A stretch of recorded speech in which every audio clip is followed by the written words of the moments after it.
ഓണാഘോഷ കാഴ്ചകളിലേക്ക് വീണ്ടും സ്വാഗതം. കോഴിക്കോട് നിന്ന് ഷബീർ ഉമർ ചേരുന്നുണ്ട്. ഷബീർ, നേരത്തെ നമ്മൾ കണ്ടു ബീച്ചിൽ ഓണം ആഘോഷിക്കാനെത്തിയ ആളുകളുടെയൊക്കെ വിശേഷങ്ങളായിരുന്നു നമ്മൾ ചോദിച്ചിരുന്നത്. പതിവ് പോലെ തന്നെ എല്ലാ തവണയും നമുക്കറിയാം, എന്ത് ആഘോഷമാണെങ്കിലും കോഴിക്കോട് ബീച്ചിലേക്ക് ആളുകൾ ഇങ്ങനെ ഒഴുകിക്കൊണ്ടിരിക്കുക. അതിനുള്ള ഒരു സമയം ആവുന്നതേ ഉള്ളൂ. വൈകുന്നേരമൊക്കെ ആയിരിക്കും കൂടുതലും ആളുകൾ.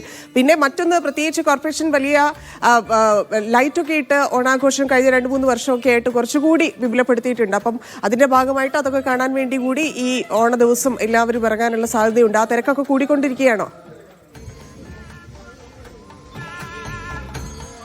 അതന്നെ, തീർച്ചയായും. ഇനി അങ്ങോട്ട് ഇപ്പോൾ ഏതാണ്ട് 4:30 കഴിഞ്ഞു. ഇനി അങ്ങോട്ട് ഈ വെയിൽ ആറുന്നതോടെ കൂടുതൽ ആളുകൾ നഗരത്തിലേക്ക് എത്തും. പ്രത്യേകിച്ച് ഇപ്പൊ നേരത്തെ ധന്യ സൂചിപ്പിച്ചതുപോലെ ഈ മാവേലിക്കസ്, അതായത് ഓണത്തിന്റെ സംസ്ഥാന സർക്കാർ സംഘടിപ്പിക്കുന്ന പരിപാടിയാണ്. ഓരോ മിക്ക ജില്ലകളിലും സംഘടിപ്പിക്കുന്നുണ്ട്. അപ്പോൾ കോഴിക്കോട് ജില്ലയിൽ മാവേലിക്കസ് എന്ന പേരിലാണ് ഈ പരിപാടി സംഘടിപ്പിക്കുന്നത്. അതിന്റെ ഭാഗമായി കഴിഞ്ഞ ദിവസങ്ങളിൽ തന്നെ വിവിധ പരിപാടികൾ കോഴിക്കോട് നടക്കുന്നുണ്ട്. ഈ പറഞ്ഞതുപോലെ ദീപാലങ്കൃതമാക്കിയ കോഴിക്കോട് നഗരം അടക്കം വിവിധ പരിപാടികൾ, പരിപാടികൾ നടക്കുന്നുണ്ട്. ഇന്നും പരിപാടികൾ നടക്കുന്നുണ്ട്. അപ്പോൾ അതിന്റെ ഭാഗമായി ആളുകൾ ഇവിടേക്ക് എത്തും. ഈ പരിപാടികൾ കാണാനും മറ്റുമായി എത്തും. അതോടൊപ്പം തന്നെ ഈ ഓണത്തിന് അവധിയാണ്, മെയിനായിട്ട് അവധിയാണ്. അപ്പോൾ അവധി ദിവസങ്ങളിൽ കാര്യമായി ബീച്ചിലേക്ക് എത്തി ബീച്ചിലെ കാറ്റൊക്കെ കൊണ്ടിരിക്കും. ഇപ്പോൾ എന്നോടൊപ്പം കുറെ നേരമായിട്ട് ഇവിടെ കളിക്കുന്നത് കാണുന്നുണ്ട്.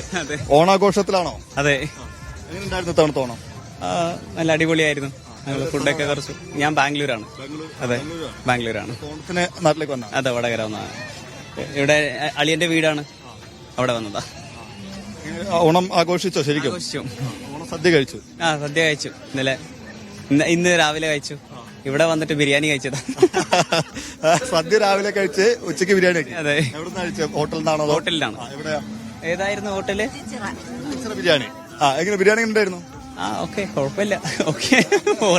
ബാംഗ്ലൂരാണോ ഇതിനൊക്കെ നല്ല ബിരിയാണി? ബാംഗ്ലൂർ നല്ല ബിരിയാണി ഉണ്ട്. അതെ. ഫാമിലി ആണോ? എന്താണ് ചേച്ചി, എന്തായി ഓണാഘോഷം? നല്ലത്. വടകര. വടകരന്ന് ഇങ്ങോട്ട് വന്നു. ഇവിടെ എല്ലാവരോടും സാറും സദ്യ കഴിച്ചില്ല എന്നാണ് പറയുന്നത്, ബിരിയാണി കഴിച്ചെന്ന് പറയുന്നത്. സദ്യ ഉണ്ട്, ബിരിയാണി ഉണ്ട്. ഇവിടെ വന്നപ്പോ ബിരിയാണി കഴിച്ചു. നമുക്ക് ഈ വടക്കൻ കേരളത്തിലെ സാധാരണ ഇപ്പൊ കണ്ണൂരൊക്കെ ആണെങ്കിലും ബിരിയാണി ഒക്കെ ഉണ്ടാക്കലുണ്ടല്ലോ അല്ലെ, സദ്യയുടെ കൂട്ട അല്ലെ?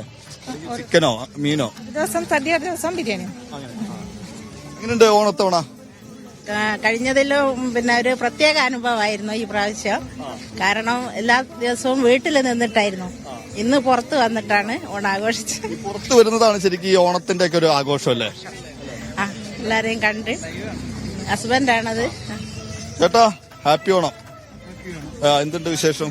വിശേഷങ്ങളൊന്നും, ഞാനൊരു 16 വർഷമായി ഈ അപകടം പറ്റിയതാണോ? ഫൈനൽ കോഡിന് തയ്യാറായി വെച്ചത്. വീഴ്ചയില് 16 വർഷമായി. ഈ വീടിനകത്ത് ഇങ്ങനെ ചടഞ്ഞിരിക്കുന്നതൊക്കെ നല്ലത്. ഇങ്ങനെ വരുമ്പോ എങ്ങനെയുണ്ട്? എന്ത് തോന്നുന്നു? മക്കൾ ഉണ്ടെങ്കിൽ മാത്രമല്ലേ നടക്കുള്ളൂ. ഇത്തവണ ഓണത്തിന് പുറത്തിറങ്ങാൻ പറ്റി?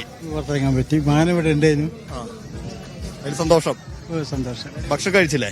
ഭക്ഷണം ഇത് ഭാര്യയാണ്. മറ്റേത് പിന്നെ മകന്റെ ഭാര്യന്റെ ആങ്ങളെയാണ്, കുട്ടിയാണ്. ഹാപ്പി ഓണം. എന്തുണ്ട്? അപ്പോ അല്ലേ പോവാണോ? എന്താ വിശേഷം? ഓണാഘോഷിച്ചോ? എവിടെ പഠിക്കുന്നേ? പൊന്നാനി. എത്ര, ഏത് ക്ലാസ്സിലാ? +2.